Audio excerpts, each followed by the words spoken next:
শহীদ কারা? কোরআন আমাদেরকে জানিয়েছে আনা আমাল্লাহু আলাইহিম মিনান নাবিয়িন ওয়াস সিদ্দিকিন ওয়াশ শুহাদাই ওয়াস সালিহিন। শহীদ দুই প্রকার, একটা হচ্ছে শাহিদুদ দুনিয়া ওয়াল আখিরা, আর একটা হচ্ছে শাহিদুল আখিরা। তারা ছাড়া কি আর কেউ শহীদ হতে পারবে না?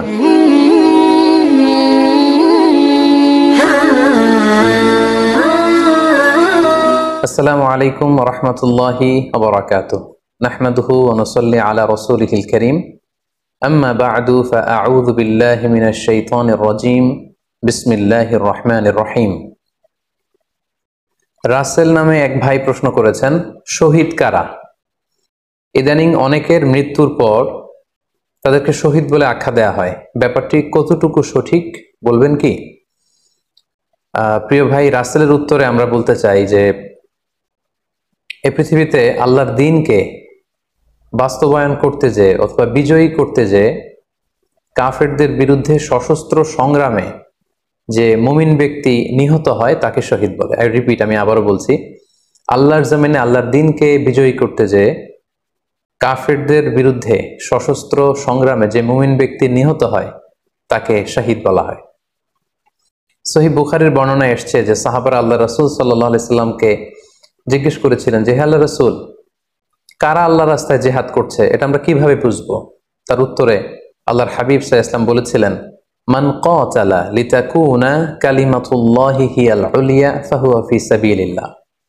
যে ব্যক্তি আল্লাহর দ্বীনকে, আল্লাহর বিধানকে কিংবা আল্লাহর আইনকে বাস্তবায়নের জন্য, আল্লাহর দ্বীনকে বিজয়ের জন্য যে সংগ্রাম করে যাচ্ছে সেই আল্লাহর রাস্তায় আছে। আর সে আল্লাহর রাস্তায় থাকা অবস্থায় যদি কেউ মৃত্যুবরণ করে বা নিহত হয় তাকে ইসলাম শহীদ বলে ঘোষণা করেছে। তবে সেক্ষেত্রে একটি শর্ত রয়েছে, সেটি হচ্ছে দুনা গারাদিন মিন আগরাদিদ দুনিয়া। দুনিয়ার কোনো কারণে, দুনিয়ার কোনো লোভে পড়ে, দুনিয়ার কোনো স্বার্থের জন্য যদি কেউ আল্লাহ রাস্তায় জিহাদ করে মৃত্যুবরণও করে, সেই শহীদের কোনো মর্যাদা বাদাম আল্লাহ তাআলার কাছে নেই। কারণ আমরা হাদিস থেকে জেনেছি অনেক শহীদ কিয়ামতের ময়দানে আল্লাহ তাআলা তাদেরকে জাহান্নামে ফেলে দিবেন। আল্লাহ বলবেন যে তুমি তো দুনিয়াতে জিহাদ করেছিলে, যে মানুষ তোমাকে বীর বলবে, মানুষ তোমাকে সাহসী বলে ঘোষণা দিবে, বাহাবা পাওয়ার জন্য তুমি জিহাদে অংশগ্রহণ করেছিলে এবং সেখানে নিহত হয়েছ।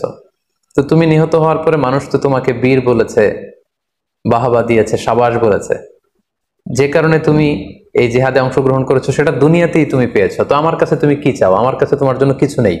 গো টু দ্য হেল ফায়ার, জাহান্নামে যাও। তাকে আল্লাহ তাআলা উপর করে জাহান্নামে নিক্ষেপ করবেন। তো এজন্য শর্ত হচ্ছে যে দুনিয়ার কোনো স্বার্থে নয়, শুধুমাত্র কেবলমাত্র আল্লাহর দ্বীনকে আল্লাহর জমিনে বিজয়ী করার জন্য যদি কেউ সশস্ত্র সংগ্রামে নিহত হয় তাদেরকে শহীদ বলা হয়। এখন প্রশ্ন হচ্ছে, যারা কাফেরদের বিরুদ্ধে জিহাদ করতে যে যুদ্ধে নিহত হলো তারা শহীদ, তারা ছাড়া কি আর কেউ শহীদ হতে পারবে না? এই প্রসঙ্গে আমরা বলবো যে বেসিকলি ইসলামী শরিয়াতে শহীদ দুই ধরনের। ইবনু হাজার আল আসকালানি উনিও শাহাদাতের প্রকারভেদ করতে যেয়ে বলেছেন যে শহীদ দুই প্রকার, একটা হচ্ছে শাহিদুদ দুনিয়া ওয়াল আখিরা, যেটা আমরা বলেছি যারা আল্লাহর রাস্তায় নিহত হয়েছে তারা, আরেকটা হচ্ছে শাহিদুল আখিরা, যারা দুনিয়াতে আল্লাহর রাস্তায় নিহত হয়নি কিন্তু পরকালে তারা শাহাদাতের মর্যাদা লাভে ধন্য হবে। প্রথম প্রকার হচ্ছে শাহিদুদ দুনিয়া ওয়াল আখিরা, যেটাকে আমরা বলি শাহাদাতে হাকিকি, মানে প্রকৃত শহীদ। এরাই হচ্ছে মূলত শহীদ। এদেরকে আল্লাহ তাআলা মৃত বলতে নিষেধ করেছেন। আল্লাহ তাআলা বলেছেন, ওয়ালা তাকুলু লিমান ইউকতালু ফি সাবিলিল্লাহি আমওয়াত বাল আহইয়া ওয়ালাকিন লা তাশউরুন। যারা আল্লাহর রাস্তায় জীবন দিয়ে নিহত হয়েছে তাদেরকে তোমরা মৃত বলো না, বরং তারা জীবিত।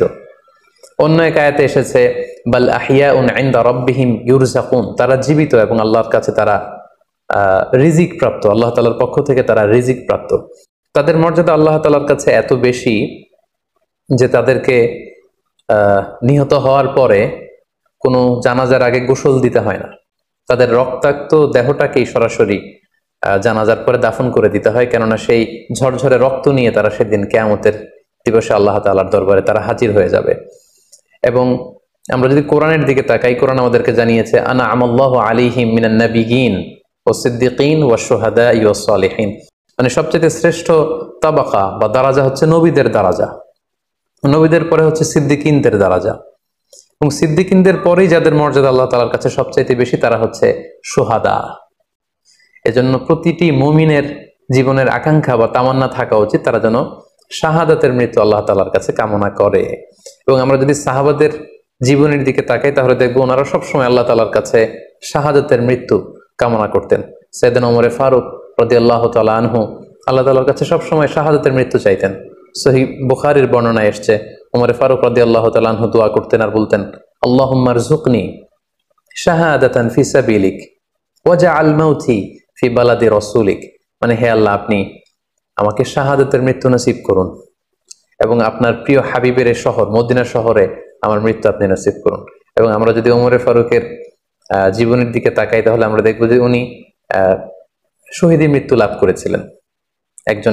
একজন অ্যাসাসিনেটরের মাধ্যমে আত্মাইর আঘাতে তিনি শহীদ হয়েছিলেন। এবং আল্লাহ রাসূল সাল্লাল্লাহু আলাইহি ওয়াসাল্লামের পাশে আবু বকর রাদিয়াল্লাহু তাআলা আনহুর কবর, তার পাশেই কিন্তু ওমর ফারুকের কবর।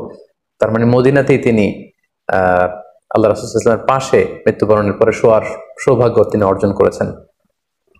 তাহলে এই আলোচনা থেকে আমরা বুঝলাম যে প্রকৃত শহীদ হচ্ছে যারা আল্লাহর রাস্তায় নিহত হয় এবং এর মর্যাদা আল্লাহ তাআলার কাছে অনেক বেশি।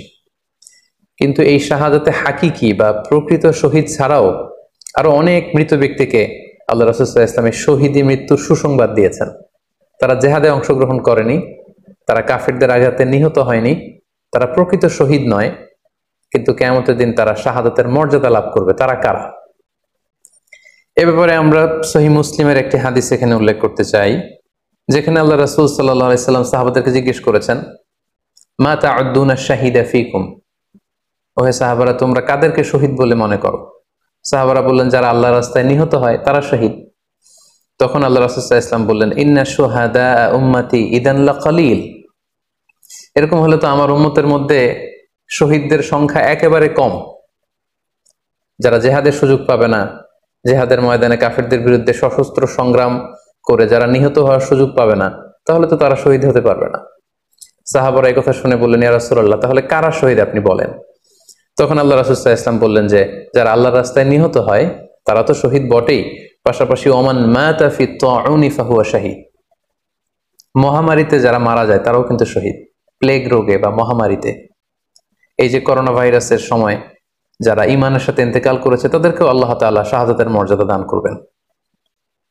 ওমান মাতা ফিল বাতনি ফাহুয়া শাহীদ, পেটের পীড়ায়, পেটের কোনো রোগে যদি কেউ আক্রান্ত হয়ে মারা যায় সে কিয়ামতের দিন শাহাদাতের মর্যাদা লাভ করবে। ওয়াল গরিকু শাহীদ, পানিতে ডুবে যদি কেউ মারা যায় সেও শাহীদ। এভাবে অন্যান্য আরো অনেক হাদিসে, কোনো হাদিসে 5 জন, কোনো হাদিসে 7 জন, কোনো হাদিসে আরো বেশি, এভাবে আরো অনেক ব্যক্তিকে আল্লাহ রাসূল সাল্লাল্লাহু আলাইহি ওয়াসাল্লাম শাহাদাতের মর্যাদা লাভে তারা কিয়ামতের দিন ধন্য হবে এই মর্মে তিনি আমাদেরকে জানিয়েছেন। সুনানে নাসাইর একটি বর্ণনা থেকে আমরা জানতে পারি আল্লাহর হাবিব সাল্লাল্লাহু আলাইহি ওয়াসাল্লাম বলেছেন, মান কুতিলা দুনা মাজলামাতিহি ফাহুয়া শাহীদ, অন্যায়ভাবে যদি কাউকে হত্যা করা হয়, হি ইজ ডিফেন্ডিং ইনজাস্টিস, অন্যায় প্রতিরোধে সে মারা গিয়েছে, এরকম মৃত্যুকেও তিনি শাহাদাতের মৃত্যু বলে ঘোষণা করেছেন। সুনানে তিরমিজির আরেকটি বর্ণনায় আল্লাহ রাসূল সাল্লাল্লাহু আলাইহি ওয়াসাল্লাম আরো কিছু ব্যক্তিকে শহীদ বলে ঘোষণা করেছেন। যেমন তিনি বলেছেন, মান কুতিলা দুনা দীনিহি ফাহুয়া শাহীদ, কেউ তার দ্বীনকে হেফাজত করতে যেয়ে যদি মৃত্যুবরণ করে সে শহীদ। ওমান কুতিলা দুনা দামিহি ফাহুয়া শাহীদ, নিজের রক্ত বাঁচাতে যেয়ে যদি কেউ মৃত্যুবরণ করে শহীদ। তার সম্পদ বাঁচাতে যেয়ে যদি মৃত্যুবরণ করে সে শহীদ। তার ফ্যামিলিকে সেভ করতে যেয়ে কেউ যদি মৃত্যুবরণ করে সেও শহীদ। তার সম্মান, ইজ্জত, তার স্ট্যাটাসকে বাঁচাতে যেয়ে যদি কেউ মৃত্যুবরণ করে সেও শহীদ। আরেক বর্ণনায় আমরা জানতে পারছি আল্লাহ রাসূল সাল্লাল্লাহু আলাইহি ওয়াসাল্লাম বলেছেন, ওয়াসাহিবুল হাদমি ফাহুয়া শাহীদ, অর্থাৎ ধ্বংসস্তূপের নিচে চাপা পড়ে যদি কেউ মারা যায় বা কোনো দেয়ালের নিচে চাপা পড়ে যদি কেউ মারা যায় সে শহীদ। ওয়াসাহিবু যাতিল জানবি শাহীদ, অর্থাৎ ফুসফুসের কোনো রোগে, লেটস সে লাং ক্যান্সারে যদি কেউ মারা যায়, ফুসফুসের কোনো ভয়ানক রোগে যদি কেউ মারা যায় সে শাহীদ, শহীদের মর্যাদা পাবে। আল হারিকু শাহীদ, আগুনে পড়ে যদি কেউ মারা যায় সেও শহীদ। ওয়াল মারআতু তামুতু বিজুমআইন শাহীদ, বাচ্চা পেটে ধারণ করেছে, অর্থাৎ গর্ভবতী মা যদি এই প্রেগন্যান্সির কারণে কিংবা বেবি ডেলিভারি করতে যেয়ে যদি মারা যায়, সেও কিন্তু শহীদদের কাতারে দাঁড়াবে। এভাবে আমরা বিভিন্ন হাদিসের আলোকে এবং আল্লাহ রাসূল সাল্লাল্লাহু আলাইহি ওয়াসাল্লামের সুসংবাদ বাণীর আলোকে আমরা বুঝতে পারি যে আল্লাহর রাস্তায় যারা জেহাদ করে আল্লাহর দিনকে বিজয়ী করতে যে মৃত্যুবরণ করেছে, তারা হচ্ছে প্রকৃত শহীদ। তাদের মর্যাদা আল্লাহ তাআলার দরবারে অনেক অনেক বেশি। কিন্তু এই শহীদ ছাড়াও আরো অনেক ধরনের মৃত্যুকে আল্লাহর হাবিব সাল্লাল্লাহু আলাইহি ওয়াসাল্লাম শাহাদাতের মৃত্যুর সাথে ঘোষণা করেছেন। সো যারা জেহাদে মারা গেল তারাই শহীদ, বাকিদেরকে শহীদ বলা যাবে না, এই কথাটি ঠিক নয়। বরং আল্লাহ রাসূল সাল্লাল্লাহু আলাইহি ওয়াসাল্লাম নিজেই চেয়েছেন, তিনি বলেছেন যে তোমরা যদি শুধু এই এক শ্রেণীকে শহীদ বলো, তাহলে তো আমার উম্মতের মধ্যে শহীদের সংখ্যা একেবারে কম। আর আমি চাই আমার উম্মতের মধ্যে থেকে অনেক সংখ্যক লোক এই শাহাদাতের দারাজা, এই মর্তবা, এই মর্যাদা লাভ করে ধন্য হোক। তাই আমরা যে কেউ একটি বর্ণনার কথা বললাম, এছাড়াও আরো অনেকগুলো বর্ণনা আছে। এই ধরনের মৃত্যু যারা বরণ করেছে, লেটসে পানিতে ডুবে, আগুনে পুড়ে, পেটের পীড়ায়, নিজের সম্পদ বাঁচাতে যে, অন্যায়ের প্রতিরোধ করতে যে, সন্তান ভূমিষ্ঠ করতে যে, এরকম যত ধরনের মৃত্যু রয়েছে, এ ধরনের মৃত্যুকে আল্লাহ রাসূল সাল্লাল্লাহু আলাইহি ওয়াসাল্লাম শহীদী মৃত্যু বলেছেন। এবং কিয়ামত দিবসে এই সমস্ত লোকেরাও তারা শাহাদাতের মর্যাদা লাভে ধন্য হবে ইনশাআল্লাহ। আশা করি প্রশ্নের উত্তর আপনি পেয়েছেন। আল্লাহ তাআলা আমাদের সবাইকে সঠিকভাবে ইসলাম জানার, বুঝার এবং সে অনুযায়ী মানার তৌফিক দান করুক। হাযা মা ইনদি ওয়াল ইলমু ইনদাল্লাহ আলাইহি তাওয়াক্কালতু ওয়া ইলাইহি উনীব। ওয়াসসালামু আলাইকুম ওয়া রাহমাতুল্লাহি ওয়া বারাকাতুহু।